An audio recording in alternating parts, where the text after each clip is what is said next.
Hi everyone, welcome to my channel. If you're new here, my name is Suli. I'm the author of A Backpack and a Bit of Luck. It's a compilation of short travel stories about my globetrotting days on roads less traveled. But after doing that for half a lifetime, I decided to embark on the ultimate journey on the road least traveled, a journey inward. So thank you for joining me in this journey of the soul.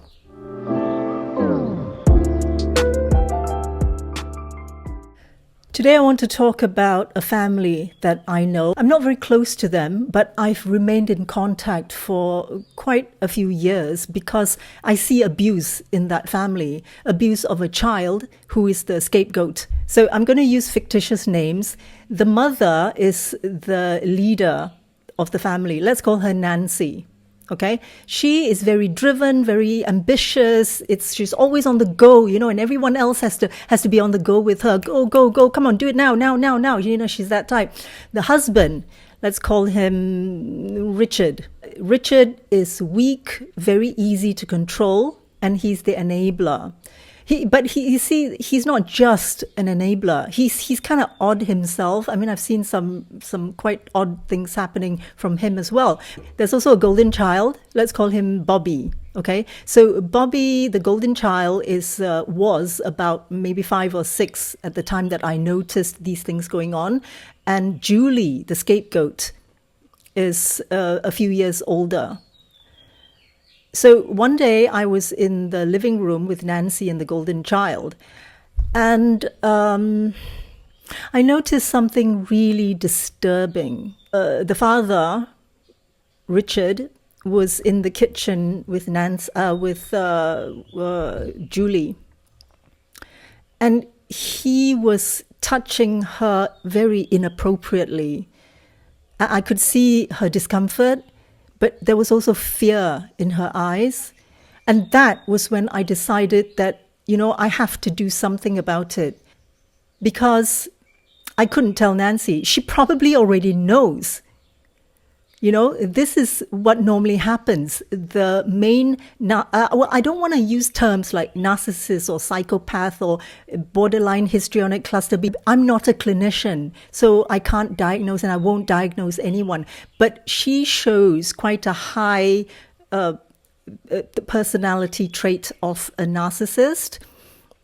Well, in any case, it's a dysfunction. It's a personality disorder. So let's not use the term narcissist or whatever. She has a personality disorder and she is abusive, and she has chosen a scapegoat and a golden child. So if Bobby said that, 1 + 1 = 11, he's going to get praised for it. But if the scapegoat said, no, 1 + 1 is not 11, it's 2, she gets punished for it.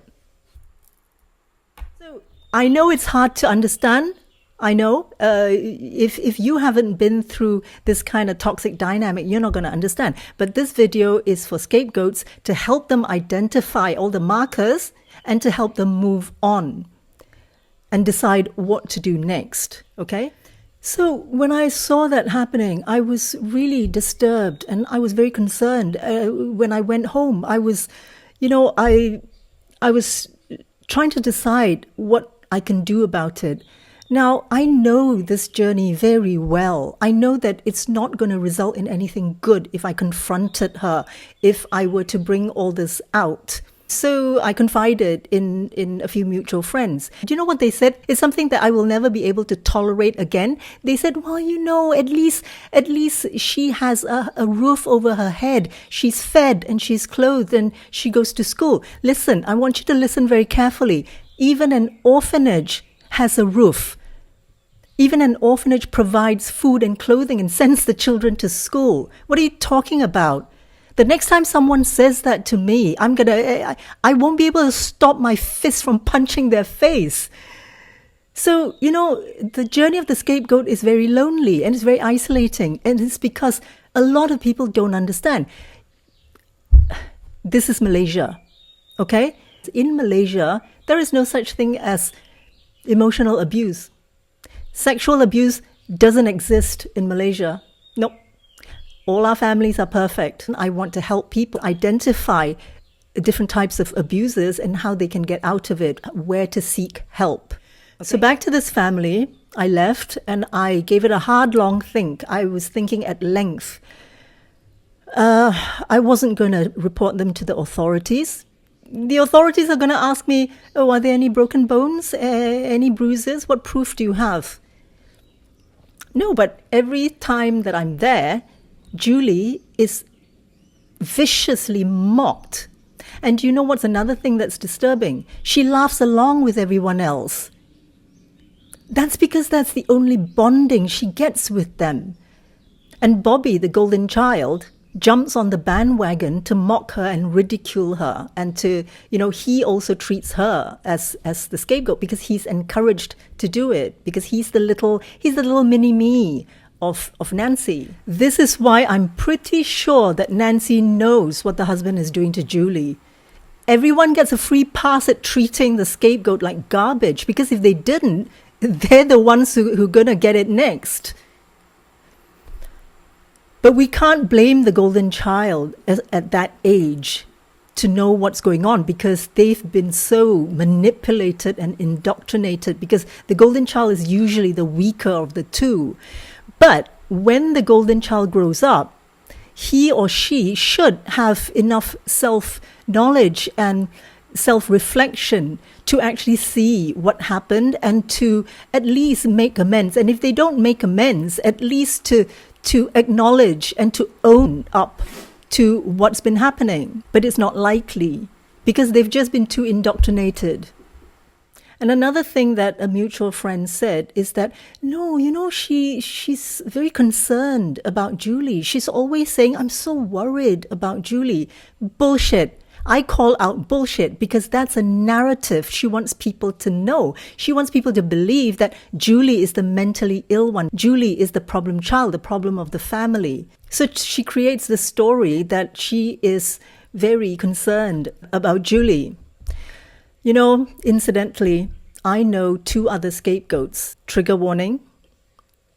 One committed suicide at a very young age. I'm not sure, maybe early 20s.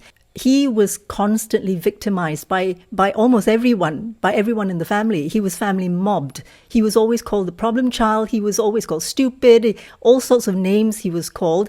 And, they would chant. The children would chant. And the adults will just look on and do nothing.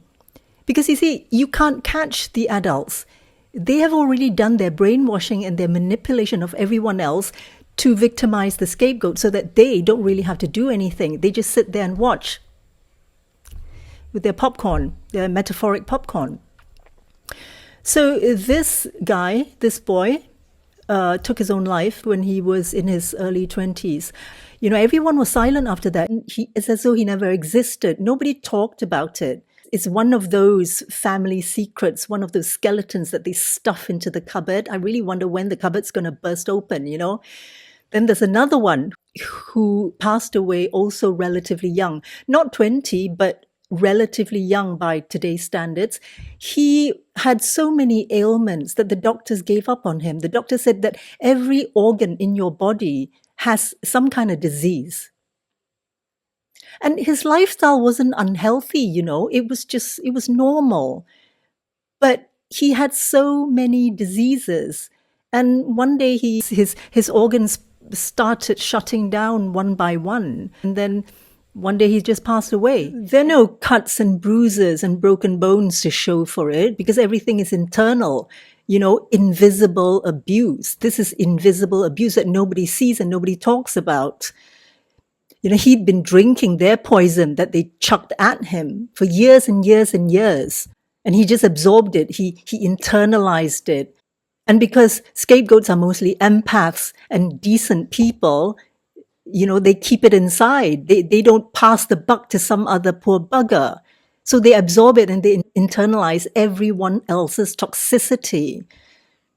And that slowly rots them from the inside. And this is so sad.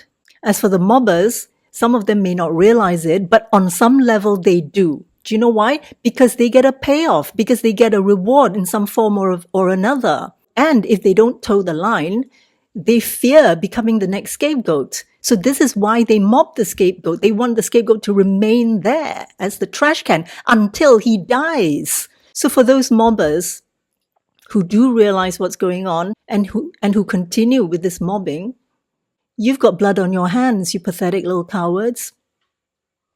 So when I saw all this happening, little by little, I began to form a picture of what was going on. And little by little, as I did more research, as I went online into forums, it was finally revealed to me that this is family mobbing, this is scapegoating.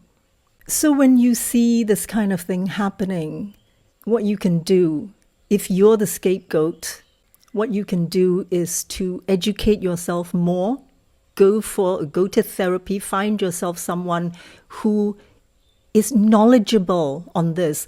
I have been to so many therapists. I've wasted so much money. Most of them were out to con you because you're at your lowest point. You would take the hand of anyone, okay? So I've wasted so much money on people who conned me and on people who knew nothing about this topic, the subject of narcissistic abuse and scapegoating. So the scapegoat has two destinies.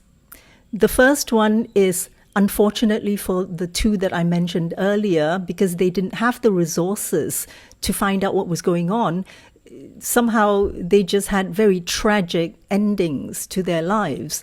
Now, the second fate of the scapegoat is that the suffering that you endured, the deeper it is, the higher you're going to springboard up. Take this tragedy as a springboard. Okay, so scapegoats either die or they fly. That's the reality. So you have to decide that you're going to be prepared to fly. Okay, with Julie, what I'm doing is to give her love and kindness. Scapegoats are strong enough to survive the storm, but they do need some form of support. And if you're the scapegoat, seek help from a therapist who understands. And really, it's a journey of one step at a time. But I assure you, it's a very rewarding journey. I don't really want to do too many videos on scapegoating because it's damn depressing, right? But I just want to get all these out because, I'm constantly seeing comments by people in their 60s, 70s, even 80s who just discovered that they were scapegoats their whole lives, and this is why they're so miserable and sad and depressed, and they never knew why. They always thought it was their fault, their problem, they were mentally ill. Most of them, if not all, are suffering alone because the others are just too cowardly to acknowledge the consequences of their actions. Now, regardless of whether they were aware or not at the time, they are not capable of self-reflection because they have no compassion, they have no empathy. And this was the grand plan of the cult leader, the dysfunctional person who carried on the generational curse. And these people, these scapegoats who are in their 70s, 80s, they are struggling alone because they are trying to help themselves instead of passing the buck to someone else. So if you see a child who's being scapegoated or being abused in any way, just be kind to the child. Just figure a way of how you can help the child. You can involve him or her in some kind of activity, like take them to volunteer at an animal shelter or at an orphanage, go for a hike together or just share an ice cream or something like that. It's these little moments that can make a huge difference in their lives. One small act of kindness in one small moment can take a person through the rest of their lives. Sometimes even a few loving words can make a difference. Okay? So thank you for being here with me. I really appreciate it. And I see you next week. Bye for now.